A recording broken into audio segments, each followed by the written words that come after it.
I just heard some shit fall in my room. I don't know what the fuck. Damn, rest in peace, Dice's feet. Oh, it says on all the Dice's shoes and socks. They're gonna start in 3 minutes. What? Oh, the Devour Lulu's coming for your bottom half.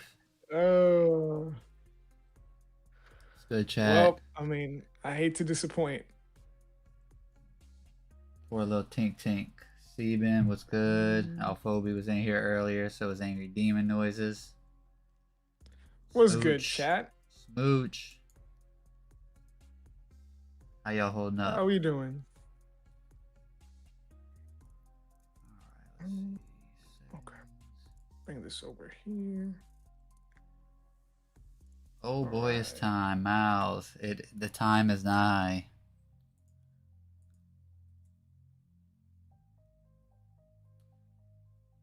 Hey, what's What's up? good? La R9Q. Happy to have you for your first time. Welcome. Rages in this thing. Zony. Stoners. Lit. Always happy to have everybody. I think Dice is currently being getting haunted by a ghost or something. Okay, I'm here. Okay. Dice is alive. Yes, yes. Fartman. What's up, Fartman? I think this might be their first time joining. Fart man, love it. What's happening, Zony, Lulu, Sebin, Stoner? Love that name. Stoner. Alright. We'll let Ready to talk people. some bachi. Yeah, we'll let people trickle in here before we get to discussing, politicking. Yes. Those, like, I mean, I know it was a sudden break week. Hokuzono got sick. That weekly grind is not for the faint of heart, and I mean, shit, even the strongest people ain't really built for it. But the man deserves a break. But I can't lie, it's tough when we don't have a bocce chapter. The week feels hollow. Yeah, for sure, especially for us, right? Oh yeah, facts. Even because like we still pumped out last what we had Yato on, Yeah. a stream. Was he on the break week stream or yeah? I think he was on the break week stream, and then we had our 121 prediction stream. Yeah, I think that's how it went. But We make it work, right? yeah, exactly. I mean, this is like kind of we want to talk about part 2 and how the expectations we had or some of you guys had before part 2 started, and now that the reality of part 2 being what it is, kind of weigh our expectations versus reality. Yeah, I think this conversation is going to be fun because a lot of us like we had imagined the Sati war one way. I mean, we still really even haven't gotten to the war, but more so the setup and everything that like led up to it. It's interesting kind of looking back at old videos and seeing the theories of how people were looking at the Sati war and the events and how Datsun Seki played into it all, and now here and the Mikaboshi and Hiroshima and all that's happened, it's obviously kind of like you know, been very different from what a lot of people I think theorized. Obviously some things have been more or less. I'm sure a lot of people have called a couple of things, but at least me personally, a lot has taken me by surprise, and yeah, it's gonna be interesting to kind of compare and contrast our original theories for this arc versus what we're getting. So I'm excited. Yeah, and I mean, I think. Oh, what the? Okay, there we go. I think a lot Sorry, of. I'm getting a call. Just 1 second here. I apologize. Yeah, no problem. Yeah, I think a big thing, chat with like, especially war arcs. Um, a war arc and Shonen Jump, it's this like weird. it has this like weird dynamic to it, right? Because war arcs are like some of the most hype, interesting, thought provoking and engaging type of arcs like that. In a tournament arc, it's gonna be, you get your hopes up usually when you hear about them, or when one starts, because you're gonna get a lot of battles. A lot of times in Shonen Jump series, like a big chunk of the narrative has either led to a war or is the aftermath from a war. So the expectations are always high when you're kind of going into a war arc. And with this being a flashback of a war arc, and this whole thing is like the crux of the narrative and everything, all the major players, it's crazy to think that it's going above and beyond in terms of my personal expectations. I could have I would have been fine if we would have jumped straight to the war, you know what I mean? Mm-hmm. But we got a lot of like nuance and substance, and just discussions on both sides of the argument for the need for enchanted blades, or who was right, who was wrong. All these things, kind of play into like a large, grand puzzle, if you will. And we still don't even, the war hasn't even started yet. Yeah, and it's like, oh, I'm sorry, excuse me. It's like Alonzi said when we had him on for the episode where he was on as a guest. It's like, who would have thought that this arc, like this flashback arc, was gonna set up certain events from even further back that would make us interested Oh, in like another flashback to the flashback. You know what I'm saying? Which is ultimately what Hogazono has done, with the whole like Mikaboshi and Soga clan feud, which is probably like I think the biggest thing that caught at least me by surprise in terms of the framework of the war. Shout out Jello. hey, $2 donut. What we yapping about this live stream, gang? First off, thank you, brother. Appreciate you. Yes, Good sir. looking out. Go. Day one right there. Look, we're going to talk a bit about 122, and now that the chapter is going to be dropping this Sunday, expectations for that, but as well as or predictions for that, excuse me, and expectations about part two, and how our expectations going into the war are compared to the reality of what we got in the execution. Yeah, I just want to shout out Miles real quick. He said, "Yo, I see you guys are almost at 1K subs. That's cool as hell, man. Appreciate you, Miles. We're getting there. We're moving." Yeah, it is crazy to think. I mean, we really just hit 500, and I think we jumped to 7 pretty quick. So Yeah, that can't happen without you guys and the support. So we appreciate y'all. Even facts. even Facts. if you can't tap in all the time, or you just tap in when you can, or we don't expect anyone to donate. We don't expect anyone to become a member. But just pulling up when you can, showing love, is what keeps us going. So shout out to y'all. Yeah, appreciate you guys. So yeah, like the whole thing about the war, I think Hogazono has done something very interesting in how he's made this specific rivalry, like pretty much, like I said, just the backdrop of like the entire war. Really, it's when you think about it, like a whole nation got dragged into this war because of the beef between two clans from over 1,000 years ago. You know, and Yeah, it's like, it is nuts because we didn't. I think literally, I genuinely, could have accepted if we get to this war arc, and it just turns out that the island of Shikoku is this like, arbitrary new group of people that just showed up, and you know what I mean, and that was that. But to give us like the deeper like nuance of this is a clan that came from Japan that got pushed out by the Soga clan, and not only that, we also get the information of just how important the Soga clan is to the state of sorcery, Japan as a country. You know, it's really really well done, and the execution is like immaculate. Everyone in the chat showing love. Appreciate y'all. Yeah, appreciate you guys. Y'all too Sieben, sweet. Mouse, Jaden. Appreciate the love, guys. Right back at you. I bet $50 in a lighter that Azami will appear next chapter. Let's go. Let's go. I Cal and need that. Dice would be happy about that. I need that. I need that. Cal's been changing her Discord message like every week. Uh-huh. Shout out Cal, man. Yeah, we're both waiting for that Azami appearance. I mean, technically, he showed up as a little boy.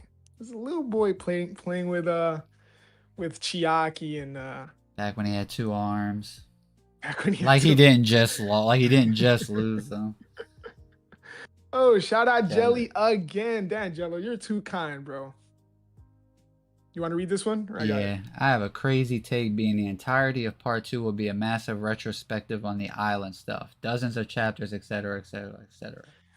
I love it. I love it. It's not crazy, man. Like originally when this arc started, I was among the few ones saying like, yo, it would be super cool if like this whole arc pretty much takes up like a huge bulk of the story.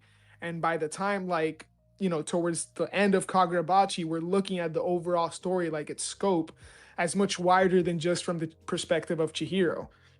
I think it would be so cool for like the wider narrative of Kagurabachi to see like the present and then like spend just as maybe not just the same amount, but like nearly the same amount of time in this flashback, getting the perspectives of Shiba, Kunishige, Azami, potentially the Mikaboshi.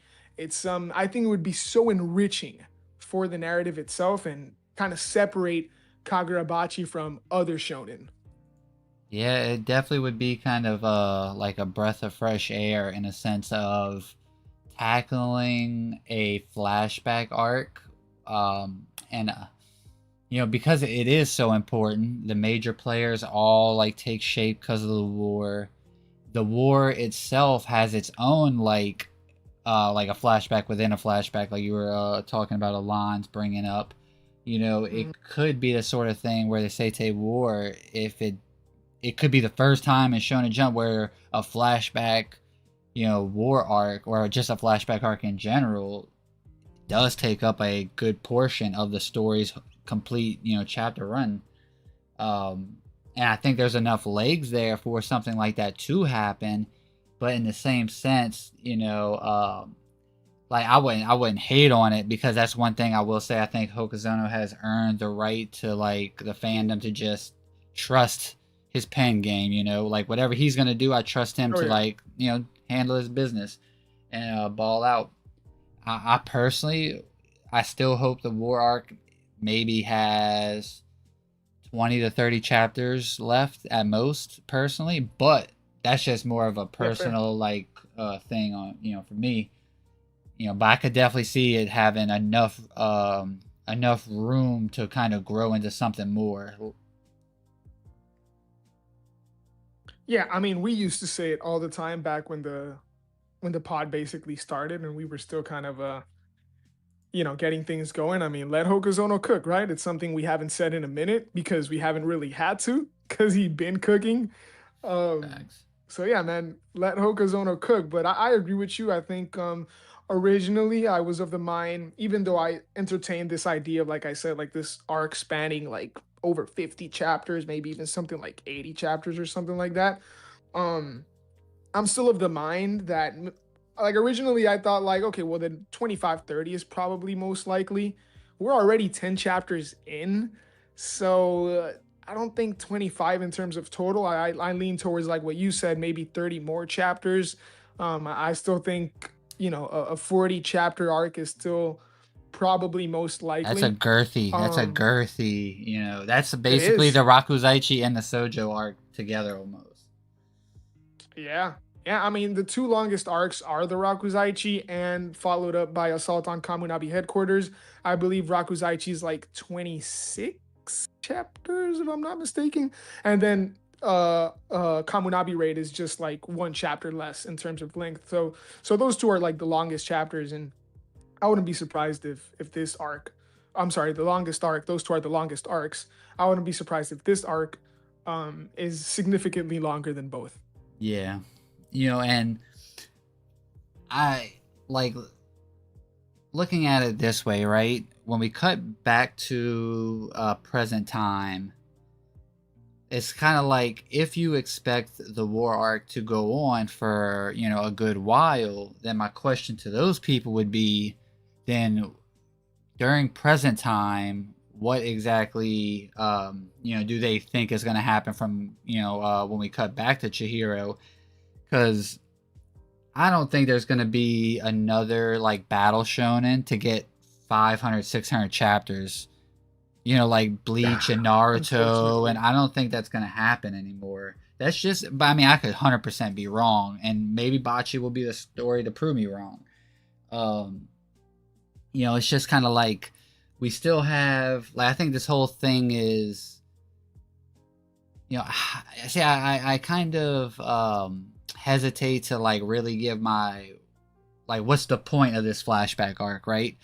What is it gonna be? What's its job to do to inform the reader? Like, obviously we know Chihiro's our main character, right? So like when we cut back to it, the whole point of Subaru being introduced was, I think, to help Chihiro, kind of help him craft or reforge the enchanted blades that he's working on. Then if now, do we see the female bearer in the this war arc? And I do think if we see her character in the war arc, that means that her and Subaru's character isn't going to be around long for when we cut back to it. It's kind of like what we see in the flashback. What we see in the flashback, I think that is going to be, that's what we get.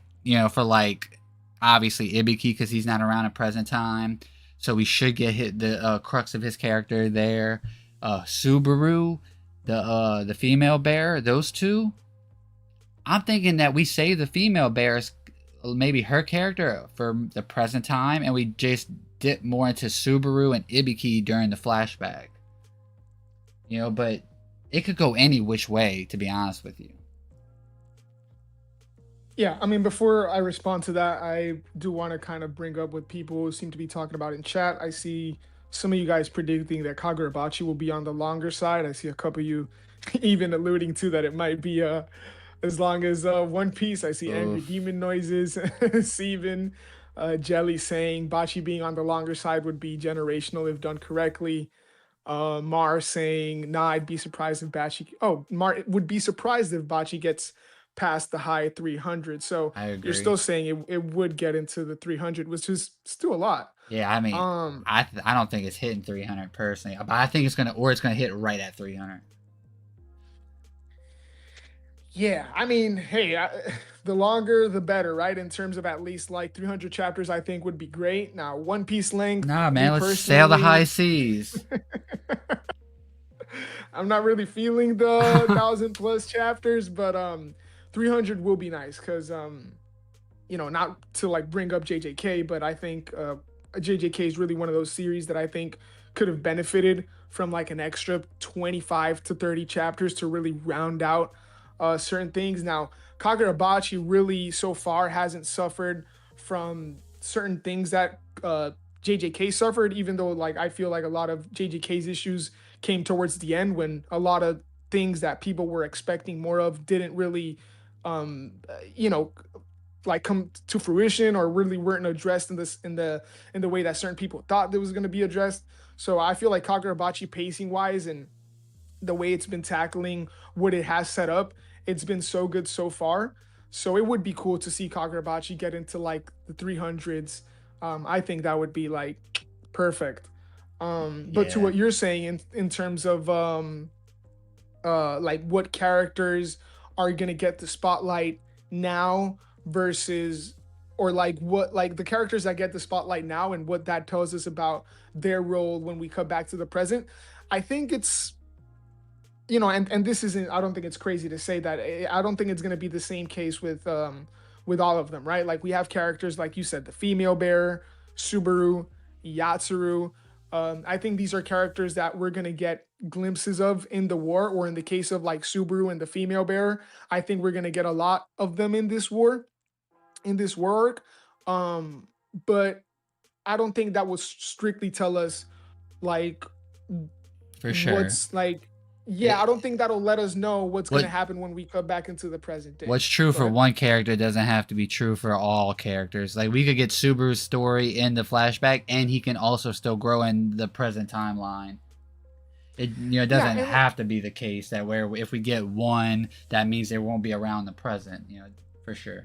yeah, precisely. No, no, and I know that's kind of like, I'm not saying anything crazy there, right? Like that, it totally makes sense and it's understandable.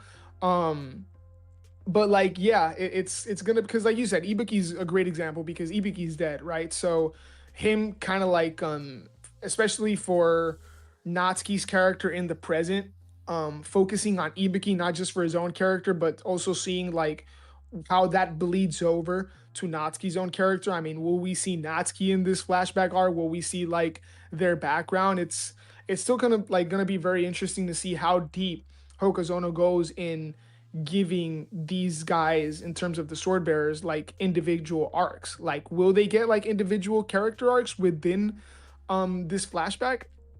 It's gonna be interesting to see, right? Or like who does versus who doesn't, right?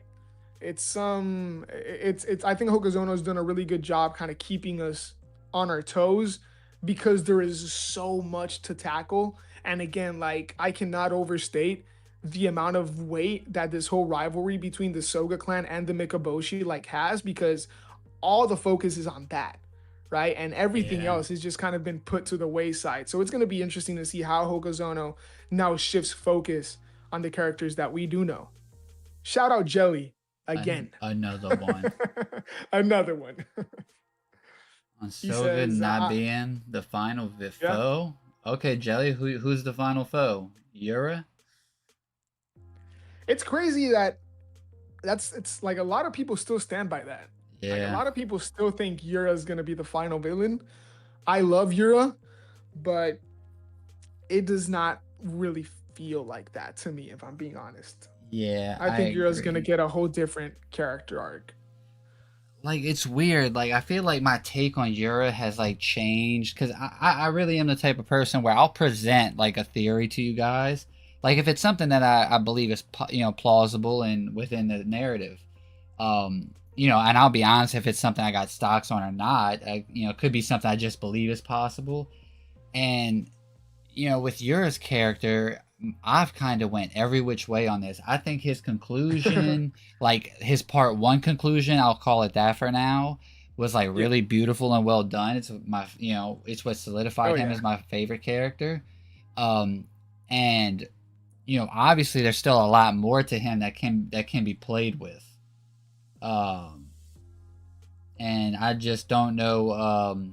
Like with him coming back, it's kind of more in a sense of like not him being redeemed in a sense. I don't want to like paint it that way, but more like um, the way in which we frame his character is going to be very different if he comes back. He's not no longer the ringleader of the Hishaku. He is no longer the main villain. The popularity poll like presents him as Chihiro's greatest rivalry or something like that. And I think he would basically be the person on the seeing. It's like the grass is always greener, and then now he's on the other side and realizing that Soga wasn't the answer.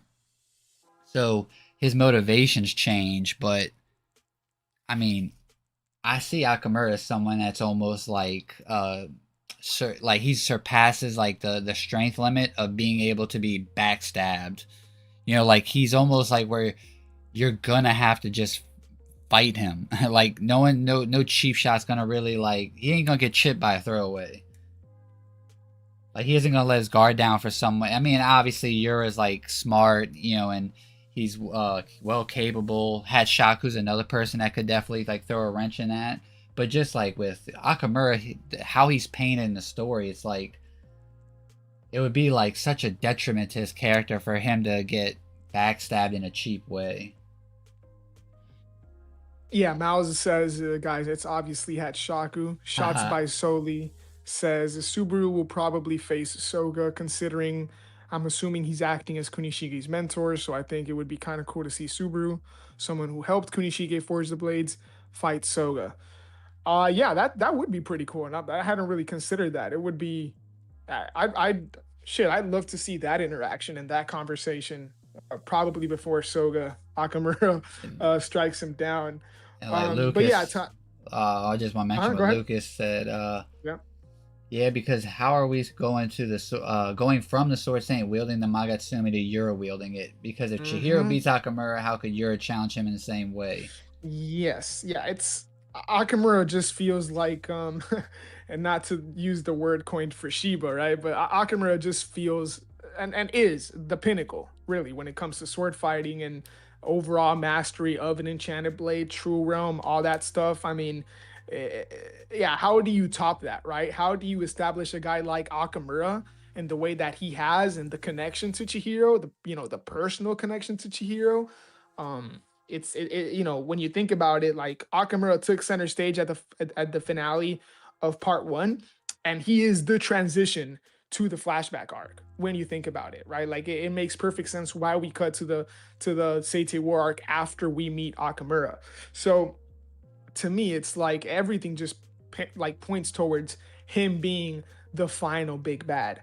Now, like Tiberius says, Yura is an interesting one because with Yura, there's still a lot that can be done. And I have also like really entertained this idea of at some point Yura like realizing that Akamura isn't exactly the hero that he felt Japan needed, especially when you look at the circumstances behind both of them. Like Yura, like his whole thing was, what was happening to the nation post-war in terms of like crime and sorcery going crazy, these sorcery clans like being off a leash. Whereas Akamura, he comes from like wartime. He is a veteran, a soldier, right? So it's gonna be interesting to see how those kind of backgrounds clash in terms of like their ideals now. Of course, right now Akamura has been painted to be everything that Yura wanted for Japan, but that might change the moment that we see how Akamura goes about his business. Hatshaku to me is a bit, we would need so much from him. Like for him to be the final villain, there's like a lot of catching up to do. Like he cannot be this, black Zetsu or how a lot of people have already like talked about it. Like for him to work as a final villain, there is a lot of catching up to do. And Yeah, even then, I'm not even sure that it would work on the level of someone like Akamura or even Yura. But for Yura, I do feel like we saw the climax of that, which is interesting, right? Because in the popularity poll, he was named as Chihiro's great rival, which kind of makes you think if that's still kind of going to go somewhere.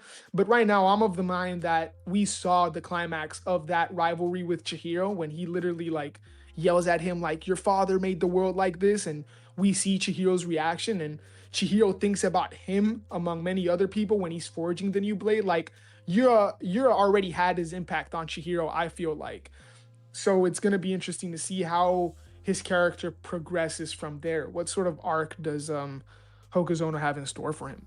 yeah. With Yura, I've always kind of seen Yura, and Dice can attest to this if and he may not remember because me and him have had so many bocce conversations, but I've always been really big on the fact of Yura when after his wife died and we see him in that like where Soga starts going through Yura's memories and there's that panel of him like Yura's back, um that Oh yeah. Hatshaku was like Yura's enabler. Hatshaku was basically helped like be the information broker, helped put him in like the position to get as far as he did.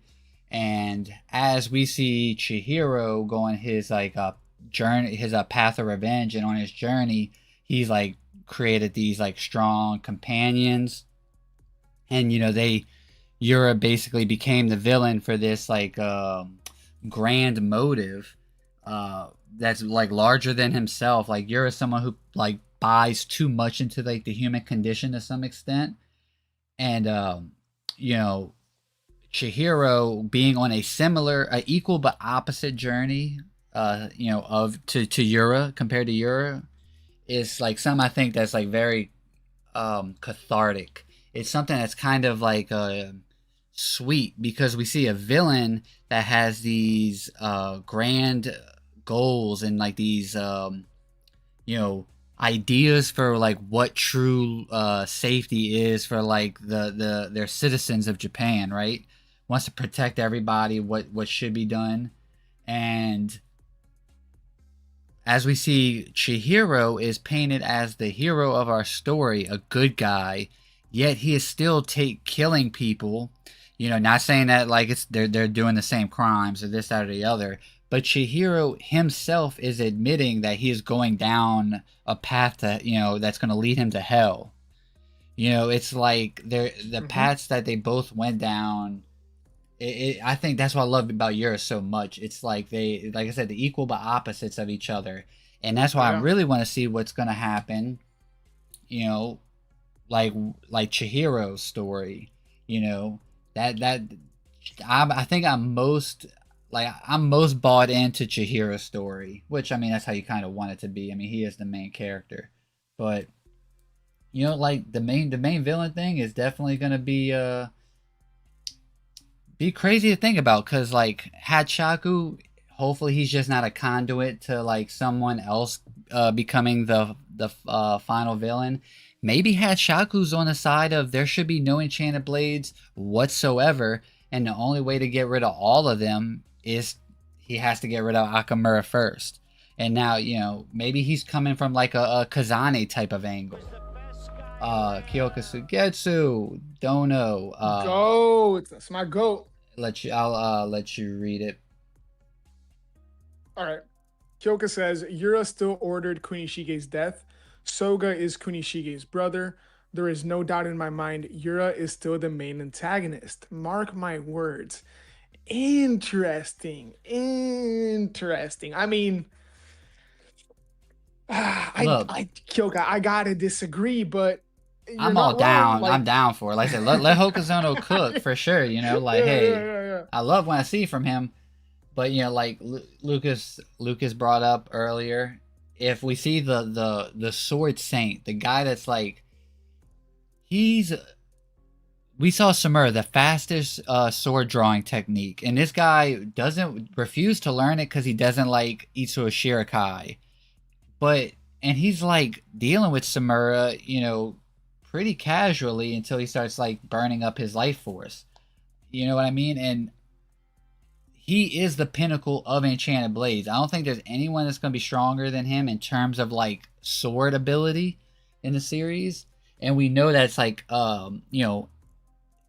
imperative. Like that's super super important when it comes to how much you synchronize with your Enchanted Blade. Hold on, Ty. Before I forget, like we responded, but I forgot to say, like, Kyoka, really appreciate the dono. By the way, I don't know Yeah, if you you're a said, goat. yeah, I apologize. I appreciate that, Kyoka. It means a lot. Thank you for that. Go ahead, Ty. I'm sorry. Oh no, like I'm down for Europe, but the story would definitely have to. It would almost have to come to a head to the point where they get rid of Akamura and the story continues on, even though that the Enchanted Blades are no longer in the story somehow. Like the story does not stop because the Enchanted Blades, the effect that the Enchanted Blades have had on the world, has already taken root. They're still answering for the problems that they caused, or the moment of peace that they've granted them is no longer up. You know what I mean? It would have to be Hmm. something along those lines. I feel like for Yura or someone else to kind of be the final villain.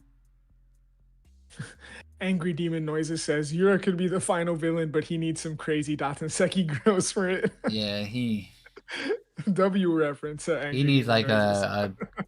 a Texas sized belt buckle made of Datanseki, everything. Oh my God, Kyoka Okay, Sugetsu, again. I'm about to Oh buzz. my god, I'm bussing. Oh my God, that's Hell a yeah, I love goat. you guys for showing. No, I love you, Kyoka. Really True appreciate that, go man. for real. Yeah, yeah. That's Really generous, Papacito around Kyoka. here. That means the world to us, Kyoka. I really appreciate that. Um, yeah, yeah, no, for sure. It's like it just. like you said, we're gonna have to let Hokazono cook when it comes to this because ultimately, like, I can see the case for Yura as a final villain, but it there needs like it's just the way, like I said, and I won't really repeat myself, but the way Akamura has been set up, it is just kind of hard to top for me. And like Kyoka says, like yes, he killed Kunishige's. I'm sorry, he killed Kunishige.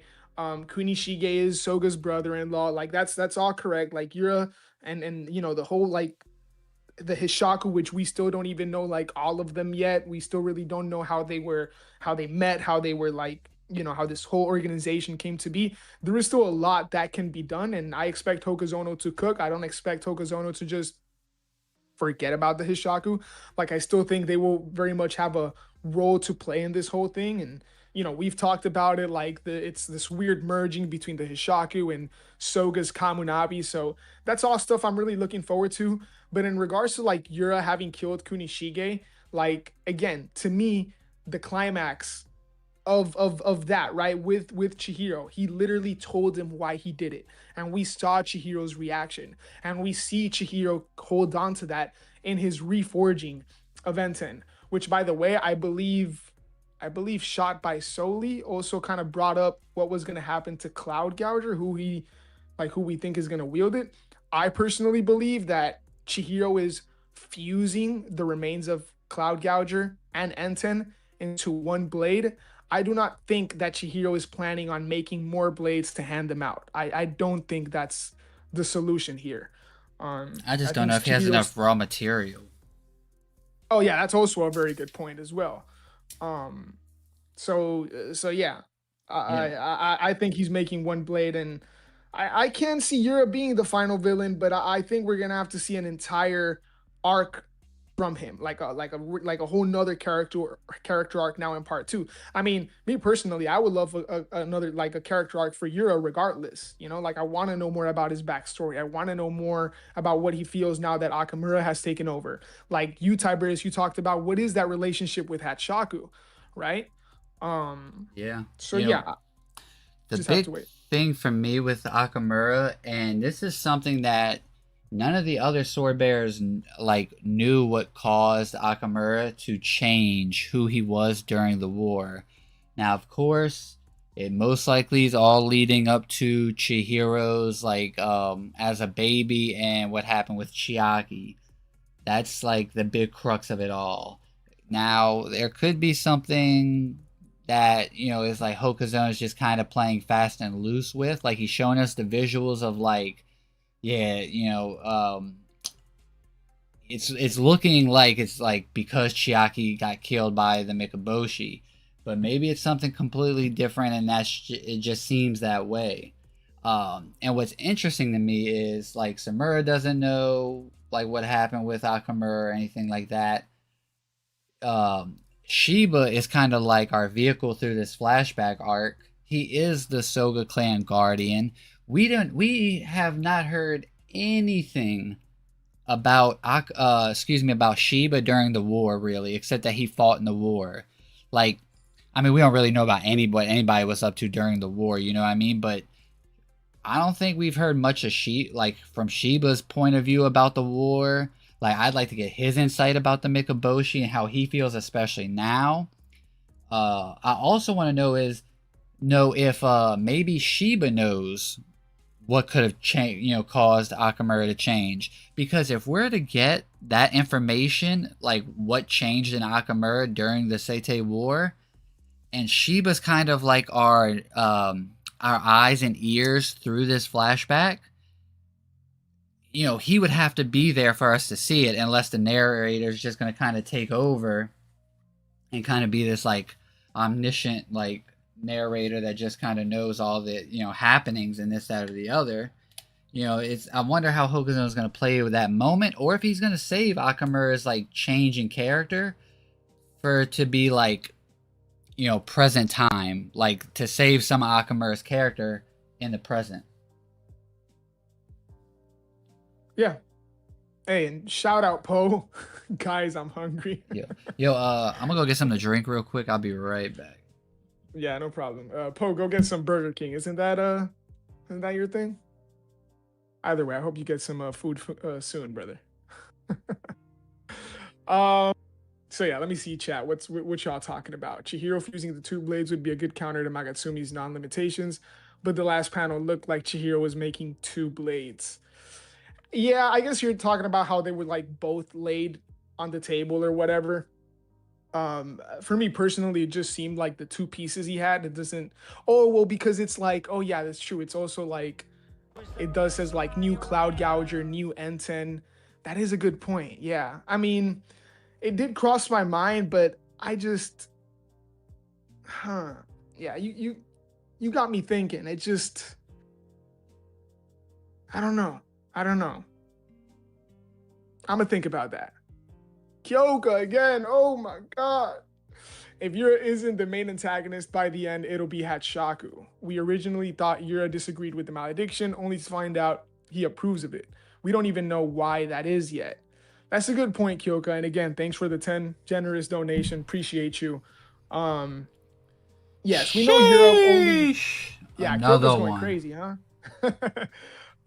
We know that Yura only wielded the Magatsumi or wanted to wield the Magatsumi because he felt that there was no one else. But in terms of why he approved of the malediction, to me right now, just you know, the simplest answer I think is just ultimately the decision to protect the people. Again, this is where I'm saying like on the surface, his views align with Akamura because Akamura's whole thing is just doing whatever it takes to protect the people of Japan.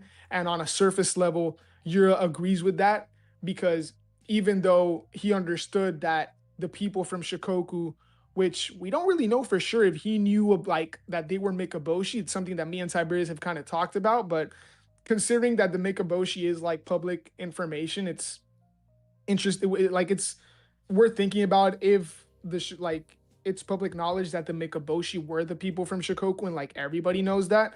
And even if it isn't like public information in terms of how it's disclosed, if Yura knew that. But either way, like I think Yura just approved of the malediction because ultimately it's what had to be done to save Japan from the invaders, regardless if they were like humans as well, right? Because Yura's whole conversation with Samura is about like, oh, you lied. Though, like those people weren't just bloodthirsty savages; they were people as well. But ultimately, like it just had to be done in terms of from the perspective of Akamura and Yura agreeing. It just had to be done to save the citizens from Japan, right? So I think that's that. Yeah, with the, I've seen a lot of people, like we got a comment, I forgot what video it was about. Maybe it was the last podcast episode about, something about Kunishige. They still don't like Kunishige or something like that. But I mean, in Kunishige's eyes, I mean, or anybody, they would have done, if they had the ability to do so, they would have did the same thing that Kunishige did. Like yeah, sure, what happened in the past, they definitely, if that was the case, they unfairly got pushed out, right? That sucks. Now, fast forward 1,000 years, Kunishige, everyone's like living, in peace or whatever. They don't know the whole story. We don't know exactly how the conflict from 1,000 years ago is like viewed by the citizens of Japan as a whole. You know what I mean?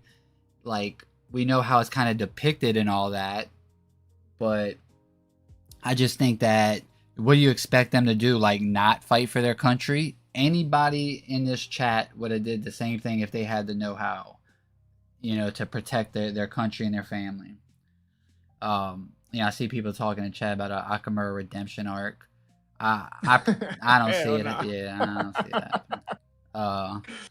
And you know, with him, I think it's not going to be like redeeming factors. That's gonna be his like like us kind of like coming to understand him. It's more along the lines of sympathizing but not agreeing. Like it that's if whatever happens is something that can kind of be looked at in a way that, man, I can't agree with his actions, but I can see like what what took his like how he got to that kind of answer. Not saying that's right or saying that because there could still be things that happen within Akamura's arc for you to still look at it as deplorable because it's genocide, especially after a treaty was signed. Deplorable act, period. That's just fact. You know what I mean? But there's enough like what Hokuzono can play. Hokuzono can still play around with it to the sense of like, he had a duty to, he could have like rose above it and go through proper channels, and I'm sure it's, that's, I guess the easiest way to kind of like look at that as like that's what should have been done, in terms of like compared to what he did, you know what I mean? Because after a treaty signed, you would assume that now the Mikaboshi gets brought back into Japan, and they try to kind of find a way to coexist with each other. But we also just don't know. Hell, we haven't even gotten to the actual war yet, so we don't know like how is the everyday life on Shikoku. How does the every person, the children, the Mikaboshi children look at Japan? How do the old heads on the Mikaboshi, like, how do they look at Japan? We know how like the warriors and the king and the guardians are gonna look, because they're like the royal blood descendants of the original clan head. So we know why they haven't let shit go. And I'm not saying one way is true or not. It's just I think that's what like Hokuzono has done really well. Presenting 1,000%. presenting a story that's got multiple layers to where we can kind of ping pong like responses back and forth, and until we get it we just don't know. Like I had a theory like I put on Twitter. I know I'm yapping here, but about like It's all good. what if Aryu, because we know Aryu just got serious, like, and we didn't like, I don't think he went fully all out against the Hiroshima force. He just got serious for a brief second and then one tapped 3 different people and then chose to let Sheba live just so he could be a messenger. What if he's actually could have won against Akamura? It sounds crazy now, but I don't think we expected them to be that strong to begin with, to start with.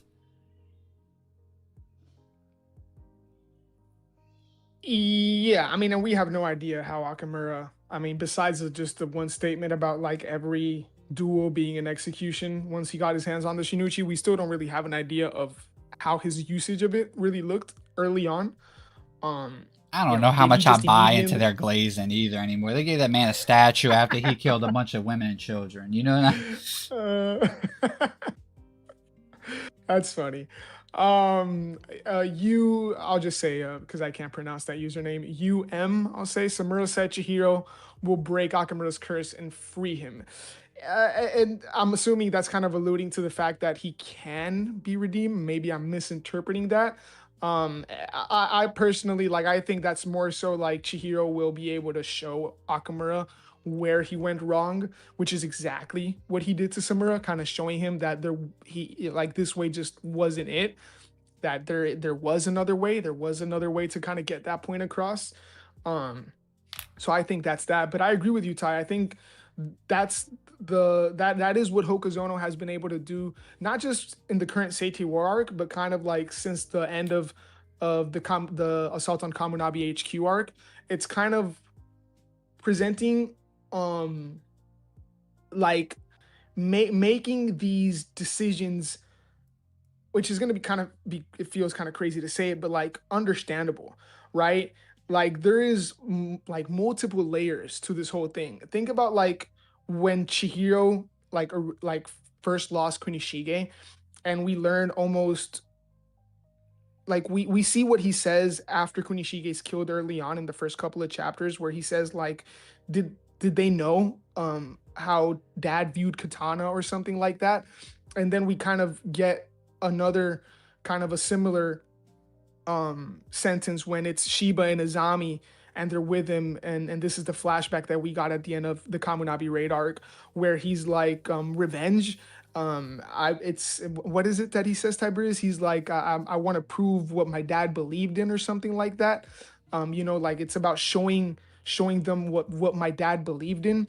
And ultimately what I'm trying to say with this is that there are like multiple layers to the whole thing. It's not just about revenge. And I don't think that's the case with Akamura because we know his ideals. And that wasn't the case with Aryu and the Mikaboshi either, right? The way Okazono has framed the nature of Datanseki and how it kind of arrived at the hands of the Mikaboshi and then later Japan, and this again 1,000-year-old rivalry, you can really start to understand from all the perspectives how it is that like this cycle of violence is perpetuated, and right, like this paranoia, which I've kind of talked about before, and this idea that it's like, oh, it's either them or us, or we have to strike them before they strike before they strike us, and we can't allow them to get their hands on the stone because like the way he's kind of tackled that.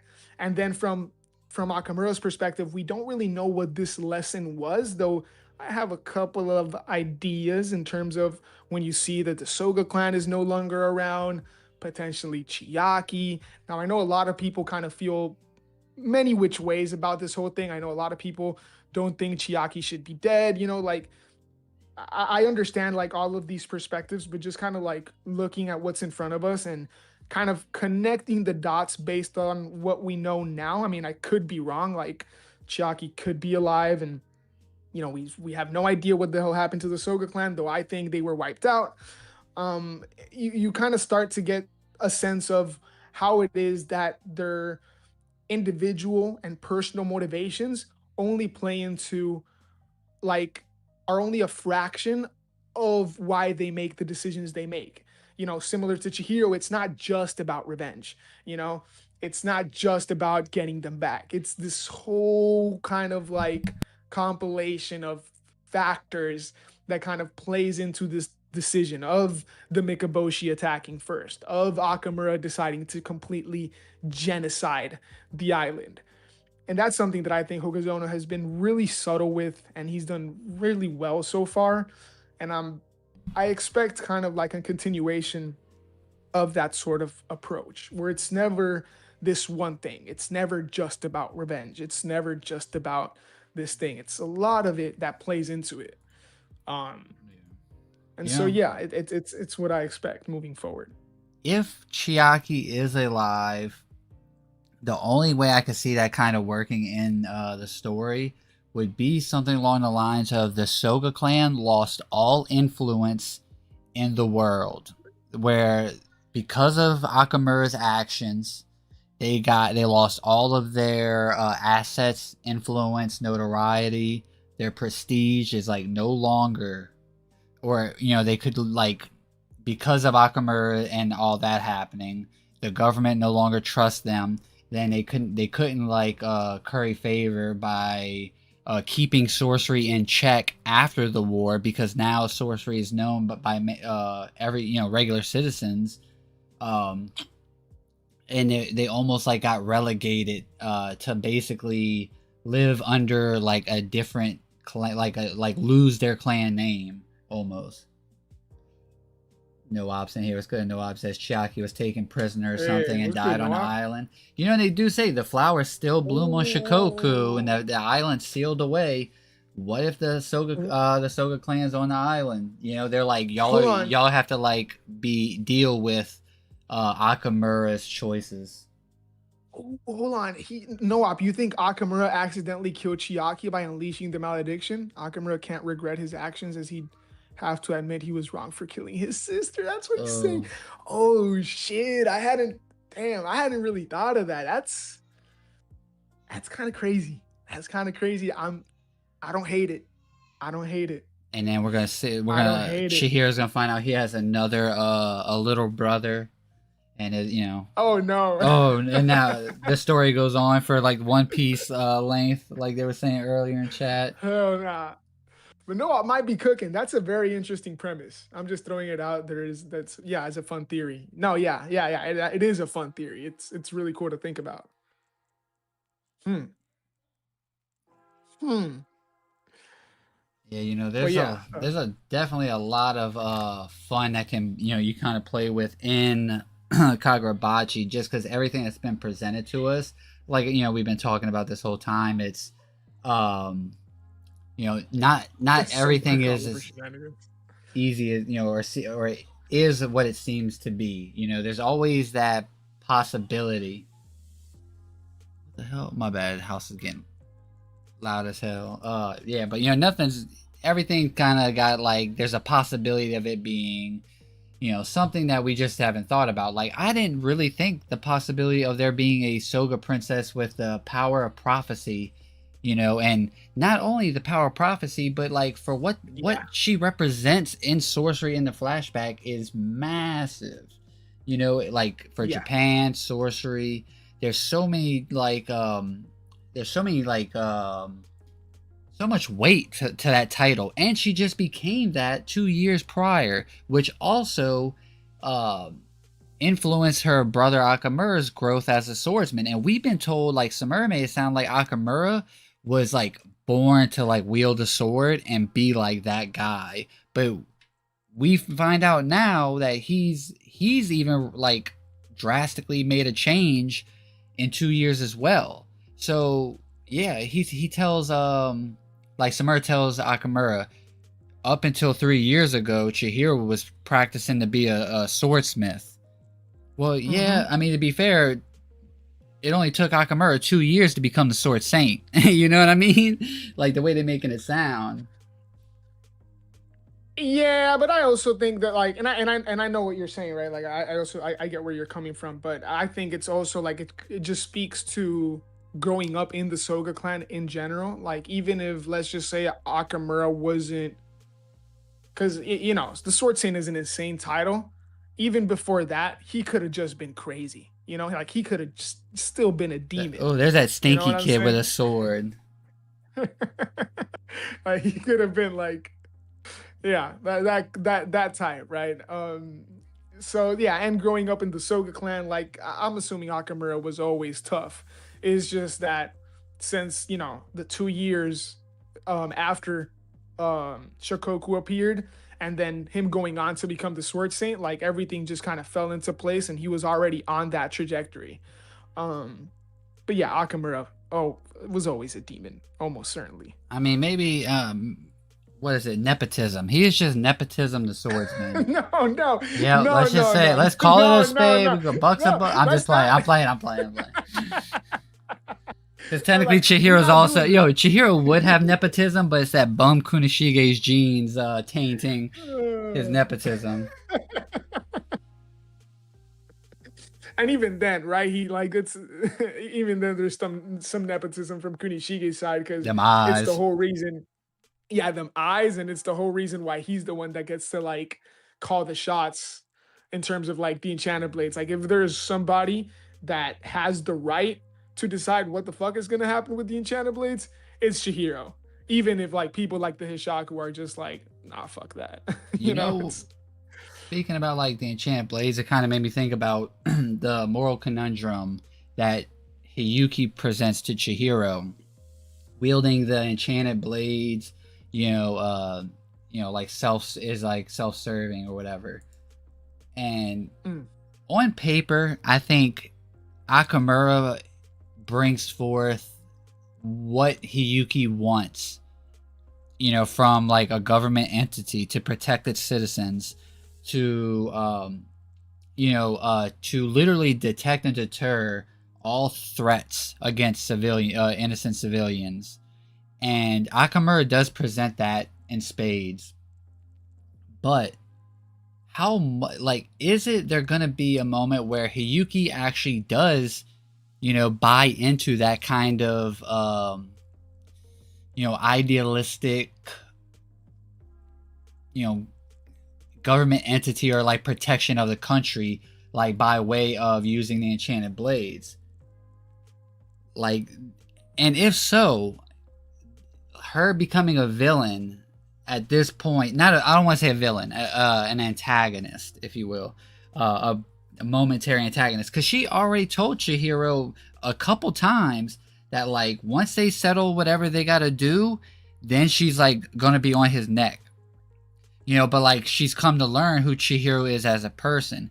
But now, is this sway of character, and if we do cut back to the original current timeline, is there going to be a big enough change in like where the citizens are safe? There's a noticeable change in the community where people feel safer. Like obviously, this would all be before the facade breaks, and Akamura's whims start showing exactly how he really feels. You know what I mean? But like Hiyuki coming forth and like taking up a mantle and being a part of his Kaminabi, that would be a massive blow. Like she'll even tell Chihiro, no, just like I'm not gonna rat y'all out. I'm not gonna rat y'all out, but just know if I see you from this point forward, I just roll credits. Honestly, just wrap it up. Wrap it up, gang. If it's Hiyuki, as like Noab says, the left-hand girl of Akamura, just wrap it up. Honestly, GG's, gang. Don't even try. Okay, like what I mean, jokes. Honestly, yeah, no, like because shit. Now that would be a character that like she would present basically. She is like the mobile. Like she'll be Akamura's eyes and ears on the ground, like because I cannot see Akamura to actually be out like on the field being a obstacle to Chihiro at every which way, because we would get nowhere that way. It's bad, like now we also know they're going to be on the hunt for the Enchanted Blades. Now will Hirohiko side with Akamura if Akamura tells him, I can tell that you're you're the new Kumiyuri wielder. Stay with me, and I'll make sure you get to wield Kumiyuri. Or does Hirohiko go and bounce and do his own thing to get it back? And then like Subaru's blade. Now Subaru's blade going to Kaguri. Like I can see Kaguri actually wielding Subaru's blade, but I just don't know what happens with the female bearer's blade. But I mean, that's that Kabunabi strong as fuck. Yo, Kyoka, another one that would be crazy. Kyoka. Appreciate it, Kyoka. Appreciate that. Appreciate that, Coach. Really a go, man. It's all just Kyoka Sogetsu's plan. Yeah. Yeah, no, thanks, Kyoka. Yeah, like generous. She can make a big turn where Chihiro is forced to fight Hiyuki at some point, and he finally gets her to see, like, maybe he sets a plan up to show her what kind of person Akamura really is, where it's like everything is based on his whim and what he sees. It's not about what's right or wrong for the greater good of Japan. It's what he thinks is for the greater good. Well, it's very interesting because we know from that Rakuzaichi arc and her interactions with Chihiro, we have an idea of Hiyuki's beliefs. I mean, I believe she is also one of the people he thinks about in reforging towards the end of part 1. I'd be thinking about her too when I reforge, you know what I mean? Yeah. Yeah, I ain't mad at it. But like she doesn't know the truth of the sword sing, right? Would that warp her perspective in any way? Like, would Hiyuki approve of the malediction, right? Like, I guess that's kind of like, that's what it boils down to. Would Hiyuki approve of what Akamura had to do and his decision-making and approach to the safety of Japan going forward? I that's really what it's going to boil down to. It's just that, right? And if she doesn't, then it just kind of completely changes, just kind of shatters her perspective on the Enchanted Blades, or at least in terms of like how she sees the government, right? And I think that's like for her character, that's what would be very interesting to dive into if she doesn't agree with Akamura. I mean, if she does, we have an idea of kind of what that looks like, and I think we played out an interesting scenario in terms of what that would look like if she agrees with Akamura. And that's, that's fun. I could see that. I think it would be very interesting for the story. But if she doesn't, it would be very interesting to see where her loyalties lie and how she thinks then that the enchanted blades should be tackled, because now the government isn't an entity which can be trusted. So how does that kind of like mold her current beliefs? I think that's kind of like the interesting thing about Hiyuki. And I wouldn't be surprised if that's kind of like a big part why she is not been around.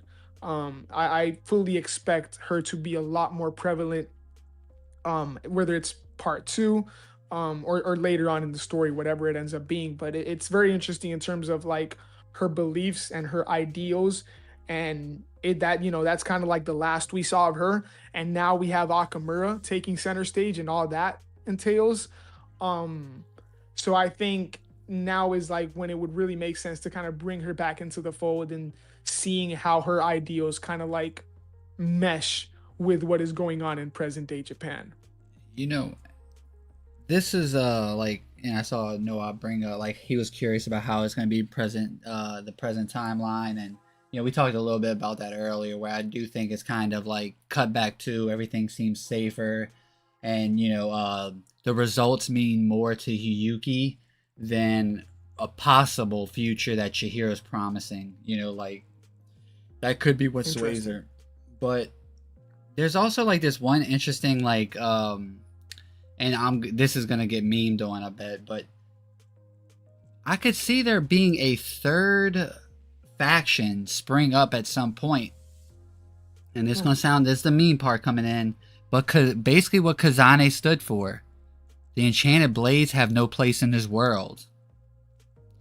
Akamura is now protecting Japan with the enchanted blades. The people that the person that goes directly against Akamura has the seventh enchanted blade and the son of the guy who made them.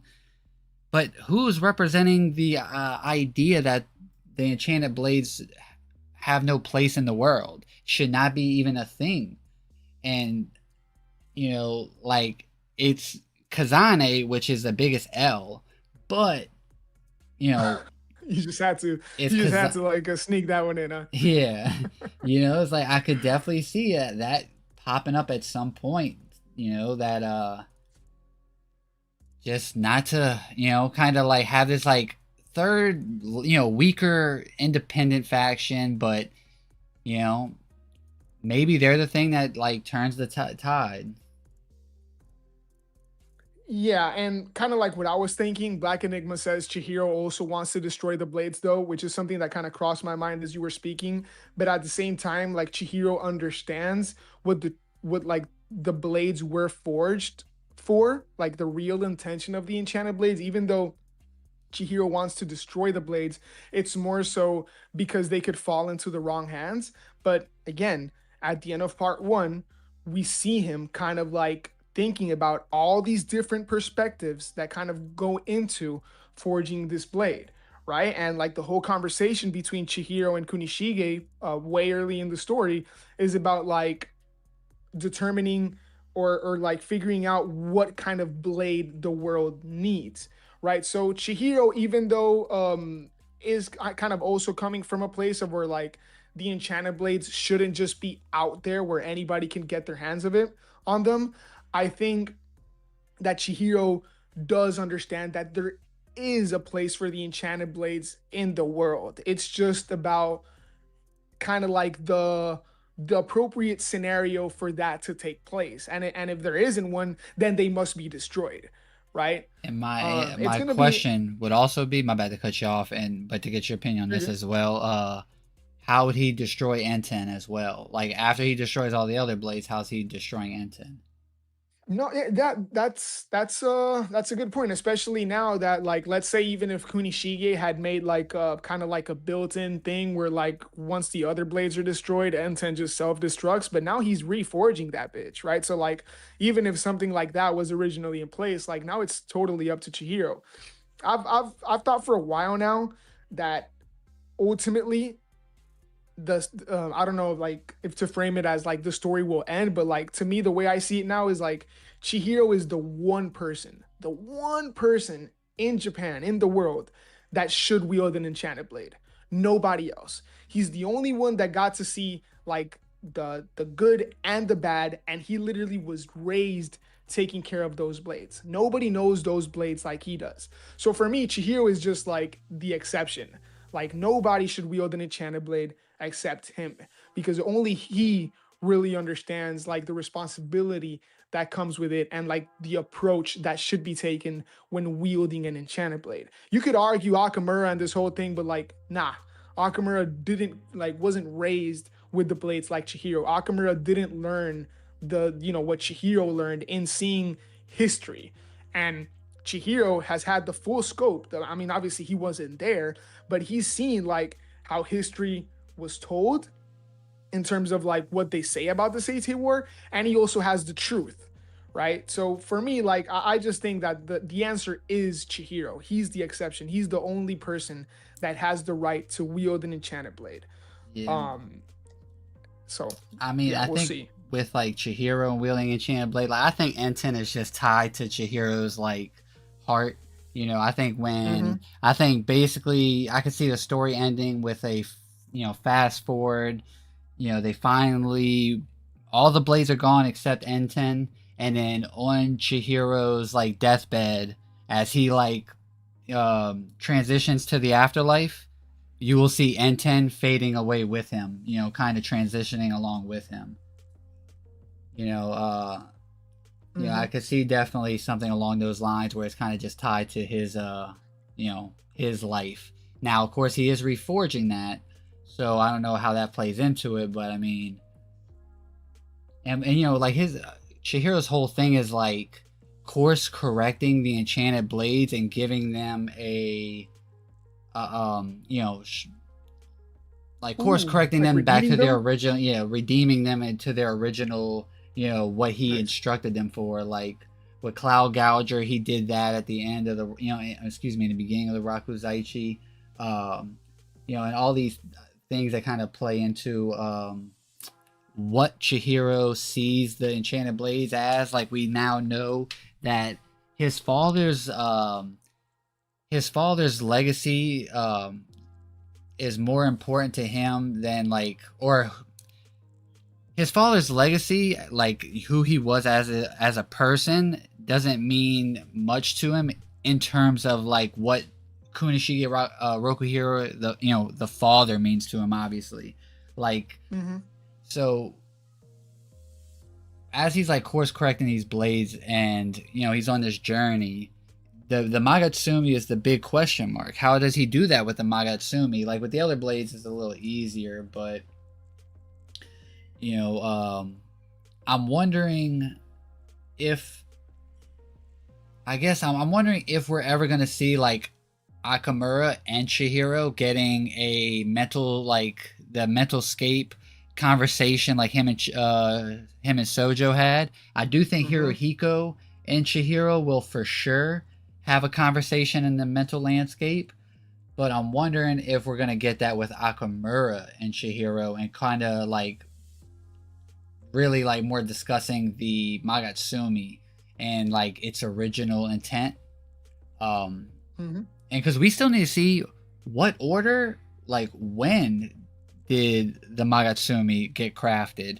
I'm of the thought that it was created first, and it was created out of a sense of urgency because of how shook up Shiba is. Kunishige is making is cooks way too fucking hard in the beginning because Shiba's shook up. He's never seen Shiba shaken up like this before, and he's telling what kind of like unholy sight that he witnessed, and how crazy this like spirit manifestation popped out and just one shot the OG Sword Saint Hiroto Soga.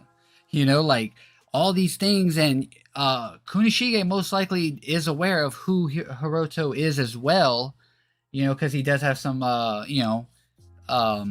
relationship with the Soga clan, and that's why I can see the Magatsumi being the first to be crafted, but it's his experience of crafting the Magatsumi that he realized that he has to actually give them like limiters, like some are, he has to create them with a certain intent and purpose, like, you know, for support and things like that. So, you know, and that's why the other ones got weaker than the Magatsumi. The Magatsumi was created out of a sense of urgency and being, you know, kind of like a blade for war, and while the other ones are more like a blade with a specific intent. Yeah, I mean, if there's one thing that I think Samura was right about is that the enchanted blades are relics of the past.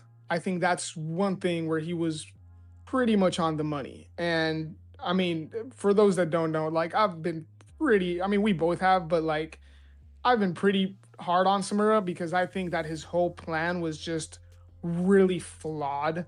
And even though I perfectly get where it was coming from, and his writing is really well, like his plan was just flawed as hell.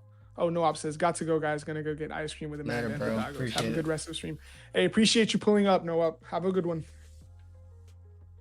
Um, so like for like Samura, I just think that his whole plan was like really flawed. But if there's one thing that he was right about, is about this idea of the enchanted blades being relics of the past. I mean, I saw somebody kind of bring up said, so you're telling me Uruha and the other bearers that fought in the war don't understand the responsibility and don't deserve to wield their swords?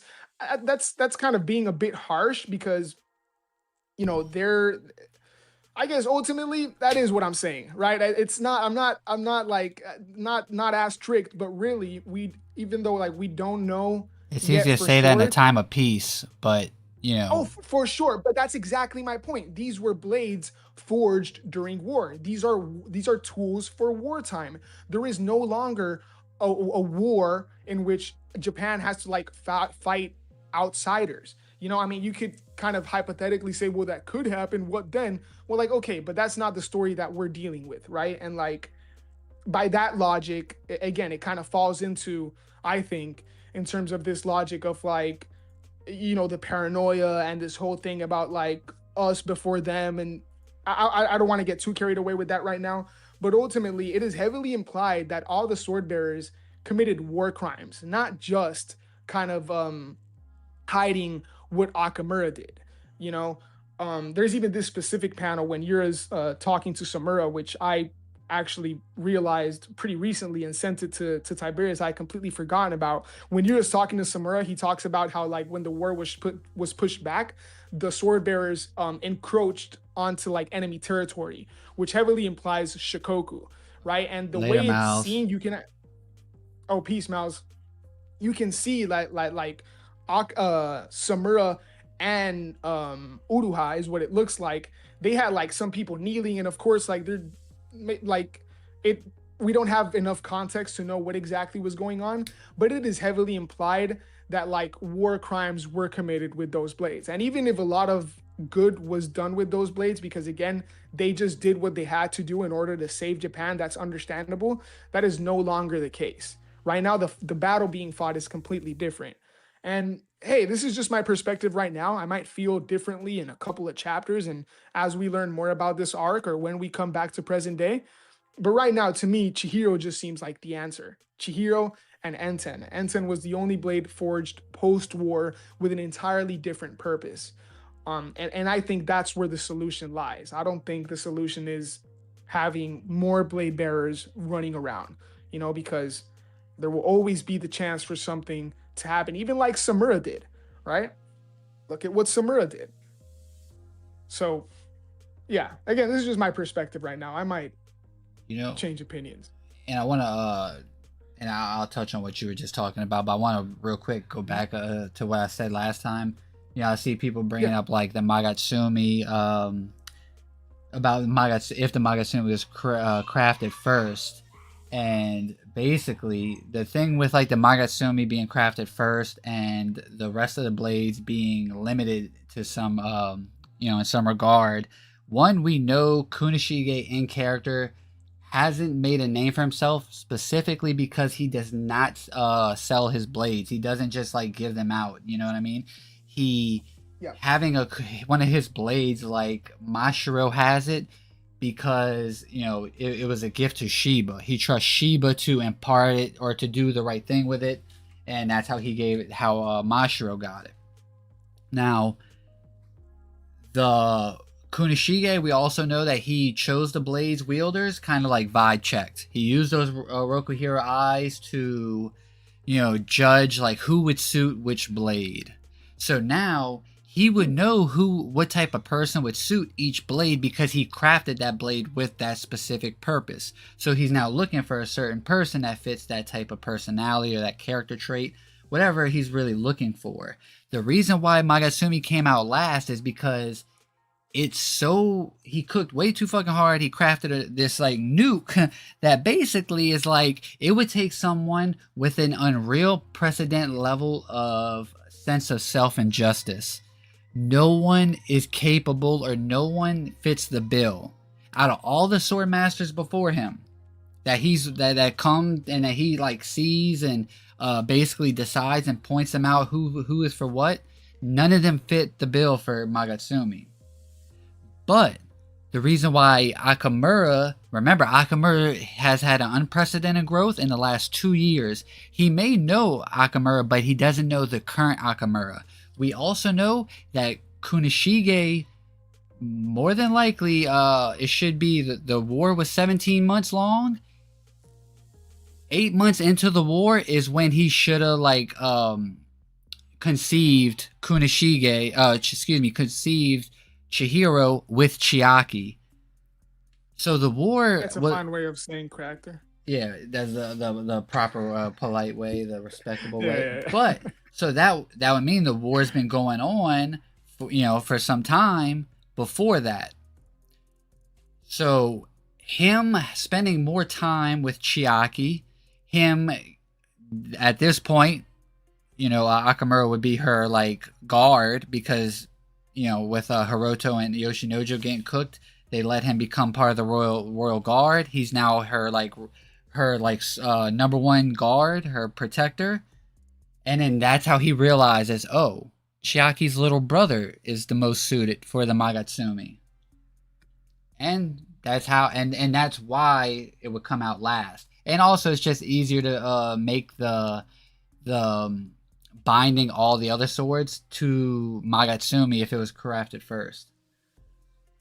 But yeah, and like as terms of what happens like with the swords and what actually war crimes or what actually what kind of how dark does like the duty of these blades go during the war?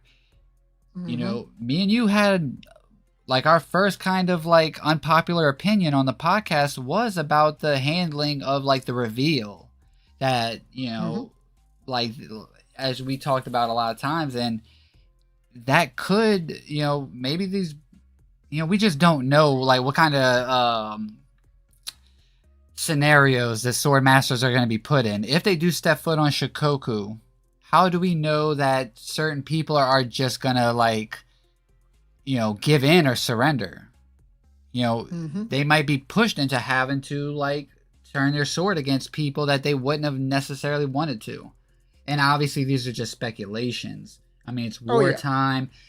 Japan has forgotten about the feud from 1,000 years ago with the Sogen Mikaboshi. It's seen as a myth. Yeah, like people don't even think about it. They moved on with their life. And of course, they're the ones who came out on top. So it makes sense for that. But the Mikaboshi didn't move on. They have not forgotten. So it's definitely a different type of reaction to seeing the people that that's the reason for your clan getting pushed out of their home. Yeah, and now they're getting their hands on if you're the Mikaboshi, you see it as like they're on this territory. We were under the ocean. Like we were fucking we were like literally in a rock. We were literally like a domain expansion living like all bug juice. Yeah, and like you said, we have really yet to see really in terms of like what exactly were the crimes committed by the sword bearers. It very well could be just the fact that they hid the truth about Akamura, and that's the only thing Samura was alluding to. But there is enough kind of like subtext to really look at it and think like, oh, okay, these guys did some shit, right? And I'm not saying they were like on Akamura's level, right? But I'm sure they did things that they regret, and that innocent people or people that, like you alluded to, Tiberius, that didn't have to die, died, and that was, by their hand with Yeah. the enchanted blade wielded. Think of it like this Go too. ahead. My bad, bro. I didn't mean to Mhm. cut you off. No, you're good. Go ahead, bro. You know, the sword bearers also have a sense of duty about their life. If they die, especially in enemy territory with one of the EBs, Hmm. you, that cannot happen. You can, Yeah, because then the blade that you were entrusted with is now becoming a weapon to be used against Japan. yeah, that's a good point. So if Yeah, they're put in a that's a very good point. position, a very hairy situation where like you know you're going into a place where people are not gonna trust you, they're literally gonna see you. Obviously, it's wartime, but no matter what the scenario is, they're not just gonna like surrender easy at first. You know, they're gonna blame you for the guardians being killed. They're gonna blame you for the past. So people are gonna just be okay with throwing their life away to attack you, even if they know like they're gonna get cooked. But the thing is, that doesn't take away from the humanity that says the humanity of the sword bearers that it's their duty. But they had to take these lives that, and that it's even if it's like the rules of engagement of war might cover you. They're still the ones that have to like go to sleep at night with their head on a pillow with all the sins of the past and everything that they've done. Yeah, yeah, and so yeah, it's ultimately like that's why I think that like it's pretty, at least to me, at least to me, the way I see it. I think it's clear that the enchanted blades are, you know, tools of war, from a long gone era. I don't think there is a place for, outside of Enten, for the enchanted blades in the world. Ideally speaking, right? Like right now, there's the Hishaku, there's Akamura that has to be dealt with, but outside of that, I don't see the enchanted blades just, like I don't think we'll see a new generation of wielders, and that's kind of crazy to say, right? Because I do believe that Yori could potentially wield Toby Mune. I do think that there has been some setup for other wielders of the enchanted blades. It's just by the time it's all said and done, I don't think that's going to be the status quo, but I could be wrong. It's also worth thinking about that the enchanted blades were really only introduced towards the end of the war. Like for most of the war, Japan was just losing, which is, I was kind of thinking about this in the last couple of days. Like it's weird, or not weird, but it's we're thinking about how the hell they didn't just get wiped out, Yeah, because for the majority of the battle it was just the Guardians and the Mikaboshi, and Japan would just whatever the hell they had before the Enchanted Blades, and they were losing the war bad. I'm surprised the war actually lasted long enough to introduce the Enchanted Blades. I believe the Enchanted Blades are stated to come in after a year, and what is it, a year and 5 months or something like that. So it's towards the end of the war, basically. That's where they're able to like push them back, and it's when Magatsumi comes into play towards the very end, when they're able to just completely take over. Um, so yeah, that's also another thing that I'm really looking forward to, because there's a lot of things about like the way the war has been talked about and being set up mainly through those conversations between Yura and Samura, um, and that one chapter as well, when we learned about the malediction. So it's kind of going to be interesting to see now, with what we know and the full context of the war, seeing those events kind of played out in real time, and seeing how it is that exactly that Japan was able to fight back. Maybe it was the Soga clan. Maybe the Soga clan is just that, maybe they're just built like that, right? That they were able to kind of like keep the Mikaboshi at bay, or at least stop them from just full on invading before the enchanted blades kind of came into play.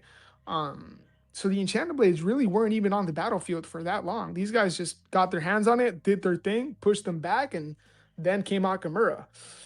Um, so yeah, I think that's also worth keeping in mind. Yeah, it is like, I see some people in chat talk about like Uraha and all that. Like I could see almost Uraha being, there's this one like one-off panel back during the 2v2 fight where they say his blade's original purpose was like to live or so, or let me see. I'm The like, skill of living. yeah, the skill of living. That almost kind of makes me think to some degree like that prioritizes, like maybe Uraha is just kind of like gray about the whole thing. He doesn't have as big of an issue with cutting people down. Like he wielded his blade and understood, just kind of took shit for what it was. He can kind of make Hmm. peace with it. He's kind of more just like doesn't have as he's not kind of hung up on it as much. And I would like to see that kind of Uraha. You know what I mean? That was Oh, just kind Uruha. of I thought you said Akamura. no Uraha. Oh, you're talking about Uruha. Because we Interesting. don't see him Okay. like ever like sweating about taking life or anything like that, or like duties of the war. Like, Hmm. I do think there is something to be said about like with Akamura's change and what they had to like seeing like the scale of like how crazy it got with Akamura. You know, I'm just interested to see like how does he feel about, it would just honestly be nice to see everybody's kind of mental, their Yeah, headspace like pre and post war. 1000%. Honestly, it's just one of them things that he like Luke is Yeah. just that perfect child soldier, yeah. Yeah, I'll respond to that in a second. I just have to address this. UM says, I know for sure Dice will be mad as fuck when Yori hands Yuhiko his fourth L. Hell no. And then Sebin says, you might be cooking. Wh- What's going on, guys? This ain't it. This ain't it. Hell the fuck no. Hell the fuck no. Nothing against Yori. She can go beat up somebody else. All right. She can go take on somebody else. But no, like you just said, um, quote Lucas is cooking, right? Keep in mind he was only 17 and said it was the best time and honor of his life. Perfect child soldier. Uruha seemed more like Uruha seemed like he was tripping more about you made this a poll. I hate you. They're gonna choose Yori just to spite me, okay? Anyways, Uruha seemed more like he was tripping more about Kunishiki having been killed than anything related to the war. So I think Yeah. that is a very fair perspective about like how he was just, talk about indoctrinated or like this sense of obligation for needing or like wanting and needing to fight for your country. I can see Uruha having been like, no questions asked, you know, jump, tell me how high type of shit, like he was just ready. Um, and I think that would make a lot of sense for his character. And it would be interesting to see how he's kind of like matured from that or what he would think about that version of himself now.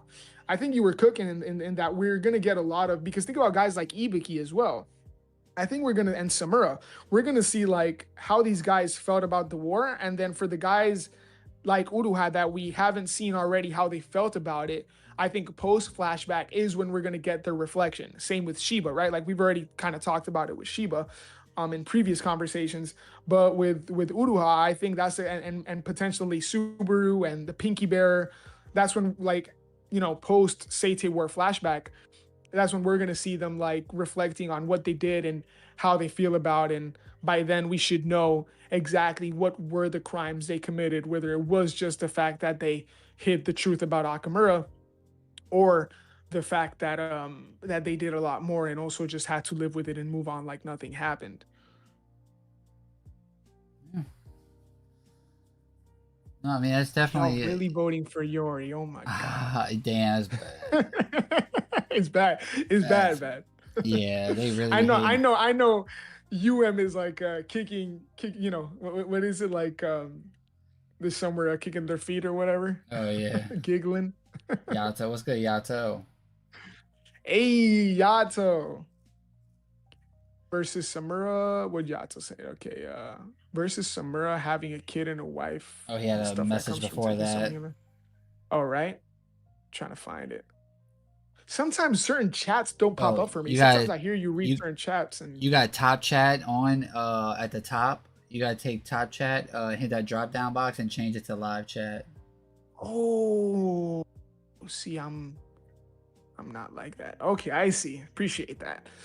It was probably a completely different vibe for someone like Uruha versus Samura too, because Uruha was likely just a kid wanting to make a name for himself and be seen as a hero. Come home and got hosed. Yeah. Versus Samura having a kid and a wife. Excuse me. And the stuff that comes from taking so many lives, knowing it could have been his family. That's a very interesting and accurate perspective, Yato. Cook. Zoni says, I can't wait to see Kunishige make the festering life sword. Hey, technically, canonically, the festering life sword is called an enchanted blade. Oh my god. Zoni always with the Kurorishi glaze. It's Never change. crazy, boy. People really hate on that Now boy Dice Hirohiko. now Dice will read more of our messages. Yeah, dude. I was like, it seems like a couple of chats were being filtered out. No more. No more. So yes. Oh yeah, there's so much like up in Anything the else? air, like Mm-hmm. and I think this is like a testament to Hokuzona's writing to give himself a multiple avenues for every character to kind of like not to make it where it's just so obvious, you know what I mean, like, oh, we could see this character going this way, or sure, some characters are a little bit easier to read than others, but the big players, like, look at Kunishige's character, right? He could have just been a guy who had the ability to craft the swords to help win the war, and it just be that, but there's more to him than that. We know that he had issues with you know crafting swords and selling them even before the EBs. Yeah. Hokuzono does a good job of kind of like layering these important aspects for like the major players. And for someone like Hirohiko, for instance, like, I got a video coming out about Hirohiko, but it's basically why like Hirohiko is the greatest loser. Like, the way we frame Hirohiko's Hey, hold on. care. How is this about Hirohiko now? What do we? Oh, just saying, I'm like just kidding. having a character I'm that's just like kidding. we could call Because the like chat is cooking oh, yeah, Hirohiko. All they're right. cooking him. I mean, like, the greatest loser in like the most respectable sense. Like, No, if I know. I'm anyone, just Record of Ragnarok, Sasaki Kojiro, he's got the title of like the greatest loser in humanity, and it's basically about like, all the times he lost, he's walked away with like a new experience. He's taken something away. Think about it. Hirohiko is probably one of the few people that can actually say they fought against Tobi Mune Samura and walked away from it. yes, And sir. he's in the, like, his stocks are in the mud now. And I'm not even a Hirohiko like lover. That's not my, like, he's not my It top should be five, not my top eight. But like, I can see, criminal. he's gonna lose in the end. He's still gonna be a loser. But like, I think the way in which we view his character, agenda aside, is gonna like reframe him differently. Like, I think he's one of the most unique villains in modern shonen villains. One of the most unique villains in modern Yeah. shonen. Excuse me. Yeah. No facts. And I see people kind of alluding to the more parallels between or Mars specifically Hirohiko, kind of similar to Uruha, someone who came into war at a young age. The war warped their perspectives and completely different perspectives. Yeah. No, I see what you're saying, Mar. I see what you're saying. Yeah. I mean, we And can't. and My bad. Go ahead, bro. go ahead. No, you're good. I was gonna say that just in case more parallels between Hirohiko and Uruha, they're both winless, by the way. Before those in chat start glazing Uruha but not Hirohiko, let me just say they're both they're both winless. Okay, That's just saying. crazy. Damn, She Kumiri ain't is a walking away sword, from Toby a Mooney. sword for the frauds. It's such a cool sword too, right? So It it's like really it's crazy. is. Like it's one of the more unique in concept swords. What's good, Don? Uh, We're about to almost like I'm sure we're gonna wrap up soon, but yeah, appreciate you joining. we getting ready to wind down now, but yeah, I mean Uruha is that guy, but I mean think about it, Hirohiko is literally seeing the AI White Purity style be done by Chihiro who hasn't mastered it, and he's replicating it to the same level of Chihiro. Well, actually better than Chihiro because he can regrip the sword naturally better than Chihiro could. Wait, I'm sorry. What did you say? Can you repeat that? I got too Uh, carried away because the man oh, started dropping some Ibiki hey, slander. So the I'm sorry. Go ahead. Go ahead.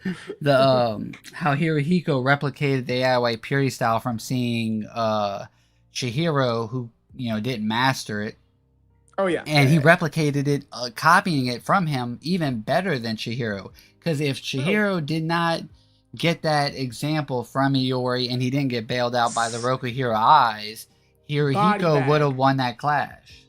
body bag. I'm telling you, bro. Rico gripping it for sure. Yeah, him. Oh, Subaru is the strongest gripper of today.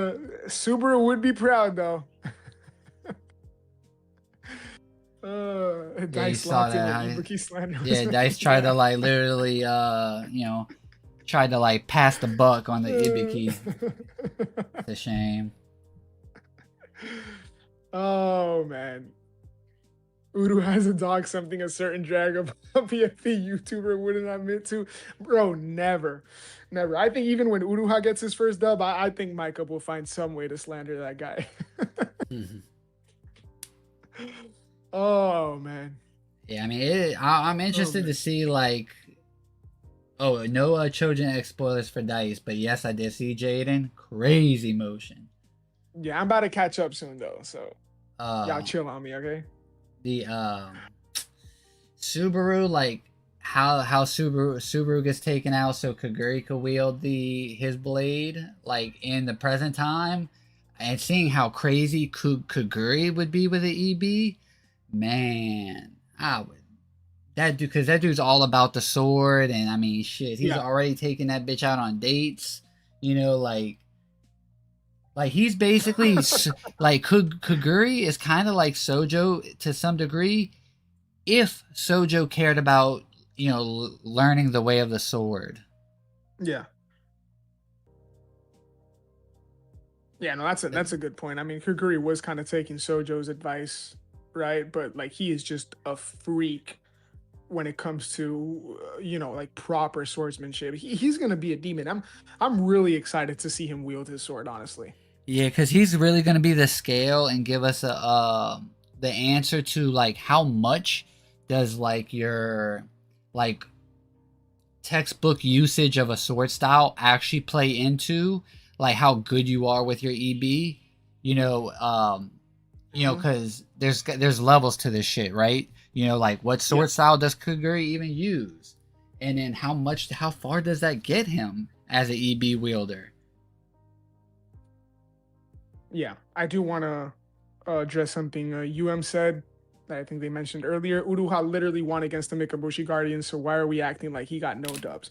Okay, first of all, hasn't happened yet, so we can't give him credit. I mean, timeline wise, yeah, but second of all, we also don't know for sure, and I guess I'm gonna channel my inner Mike up here. Like, yeah, it is six Enchanted Blades versus six Guardians, but who knows? Ibiki Maybe took out three Uruha. of them.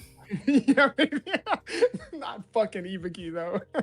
Yeah, oh, Yeah, that's y'all what I do was gonna not say. want to see the day that if it comes out where Ibiki took out like three guardians by himself. Oh my god, I'm done for. I'm cooked, chat. Like if that happens, it's done. It's done. We gotta like get creative and find new ways to slander Ibiki because that would be like well, I was about to say something crazy. Let me chill. Um yeah, that would be that'd be crazy. That would be like, oh my god, like I'll tell you. Um, So the day that Ibiki gets his chapter and he like gets the glaze, because I mean he's been glazed like to oh high god. heavens. in the story. And the day that he shows why he got that glaze, that's the day I stream with my face cam on, and I'm just gonna be making hella strong eye contact with chat, smirking. Tiberius stopped the cope. That's what they saying, not me, by the way. And Mars says Ibiki big ass fell with big ass belly and crushed on accident Hey, a on win's a Dice's win. soul. A win's a win. The only glaze Ibiki will get is glazed donut. I'm loving this. See, the beautiful part is, I know Ibiki's Ibiki gonna was the show water out. dude. He was giving them water bottles. Dude, they just called Ibiki the water boy, bro. Hey, I know these stocks are gonna pay off greatly, and they do too deep down. And that's Oh, why man. I don't need to respond. I just know it's gonna be beautiful. Hold on. Shots by Soli just preach. They just dropped some insane cookies right now. I still stand by Natsuki is the better brother, and I will die on the hill.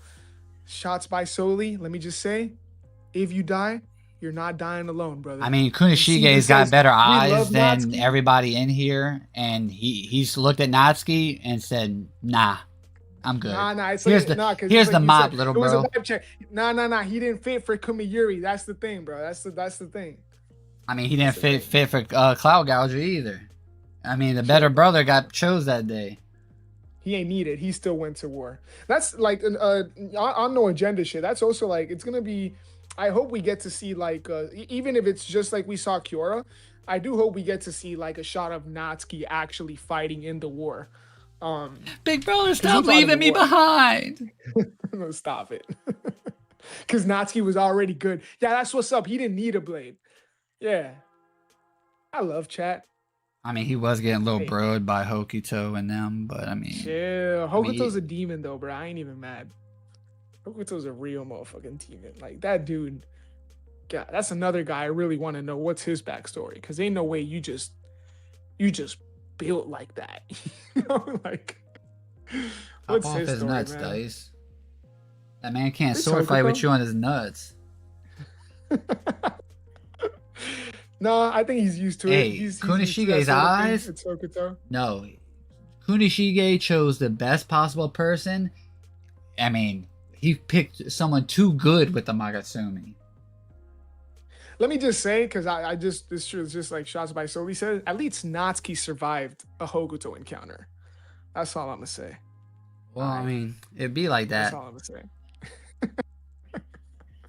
That's all I'm gonna say.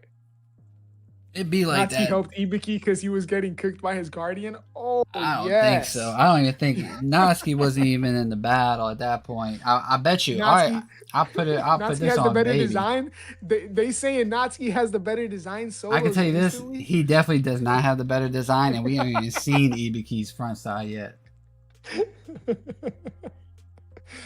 Maybe we Like should pile up Natsuki's the about to Ibiki's get talk. cooked. I'm telling you, I'm chat. Clip this. Remember this. Get it tatted on your back. Natsuki's about to get cooked by a Mikaboshi Guardian, and in Hell nah. comes Ibiki to save him, and he's gonna be like, "Dude, Fuck, just I go swear back that to happened. base. What are you doing? I You're swear not, that happened. you're not cut out for this area. You're not cut out for this battle, bro. Oh my god. Like where Ibiki is like the Lightning Lord. No, that's Mr. Inazuma. Chill. What you Nah, talking about? Natsuki is over there. He's basically, he's like just like a little taser. That's what he is. He's the taser. Nah, Natsuki's him, bro. Chill on my guy. Stop playing. Stop playing. Natsuki's just that dude that works at Hot Topic with the lip piercing. Chill on my Plays guy, with bro. stuck a fork into a socket at the house. Now his hair's all edgy. Nah, Natsuki fucks, bro. Chill. The only thing Natsuki's fucking is his hand. All right.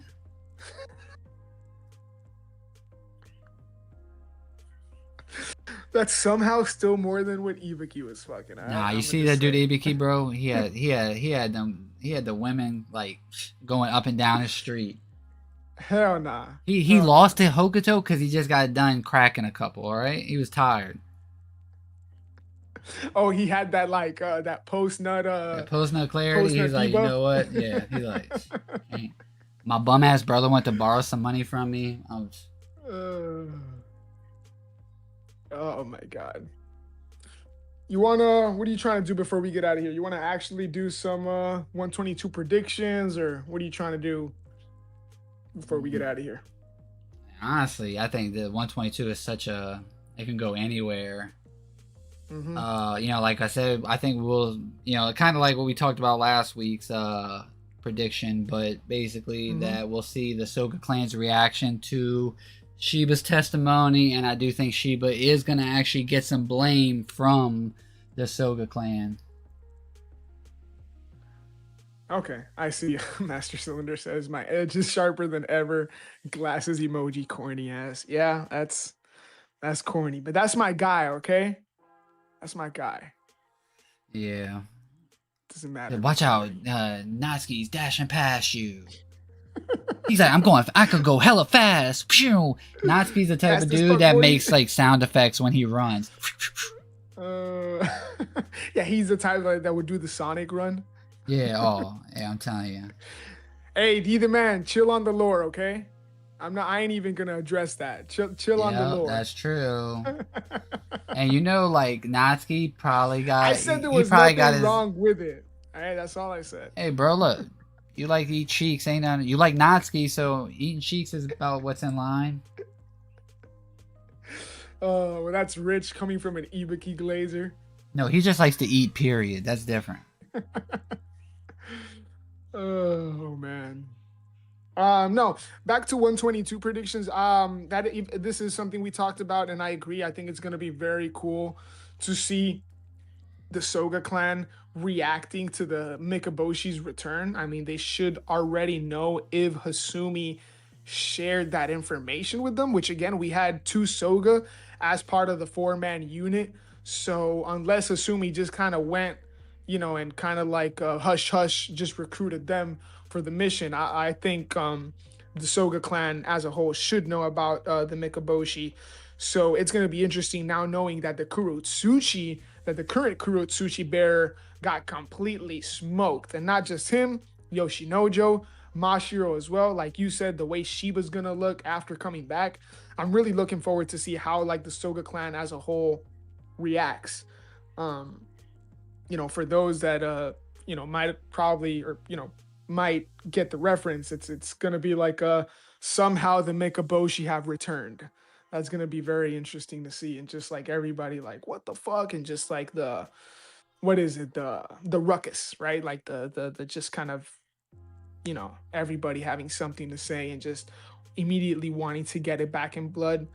um yeah, I'm hoping we get to see some Kunishige and Subaru. um so yeah.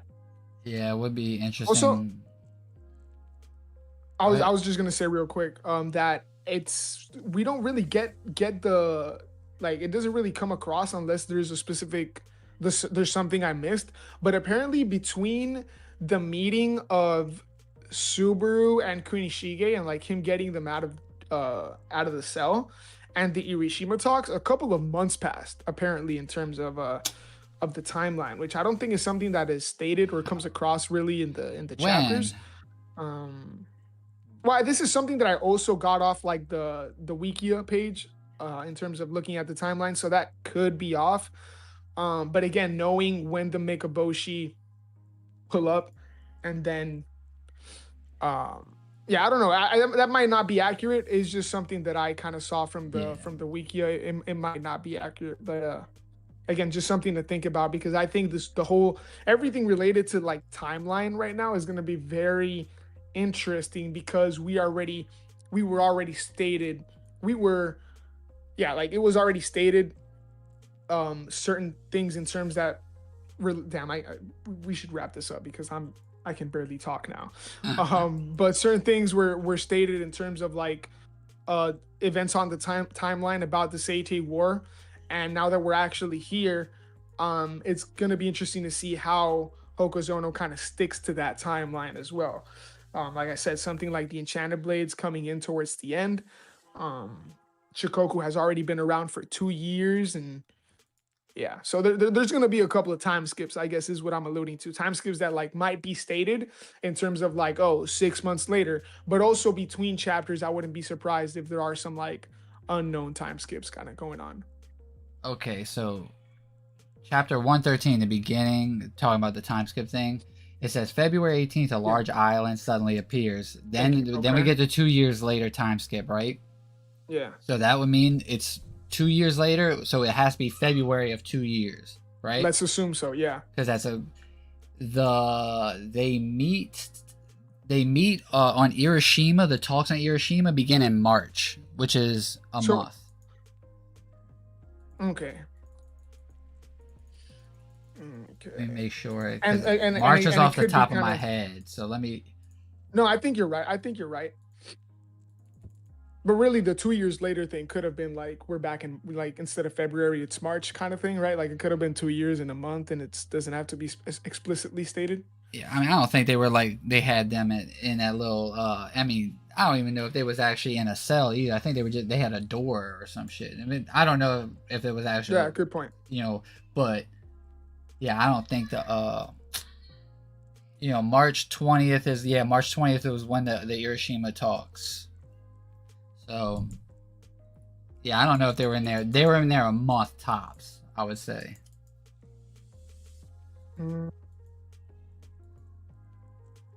I mean, I'm just kind of flying through these chapters, no, skimming you're it. good. You're good. Mm, But yeah, I mean, either way, yeah, I definitely, it's gonna be interesting to see the reaction from everybody. Um, yeah, see, because on the week, yeah, but again, I haven't really like fact checked this with the chapters themselves. It says that after October 15th was when Shiba discovered the piece of Datsenseki in a Yakuza base and gives it to Kunishige. And then the Hiroshima talks are on March 20th. I mean, I will say So, one thing about the story, one thing about the series as well is anytime or just about anytime I can remember at the top of my head that there's been a time skip, this motherfucker Hokuzono's told us it's been 3 years and 2 months, or like 2 years. mm, Like he's been pretty like yeah. specific about his time skips. Like 8 days later, there's when they actually come drop off the little letter or whatever.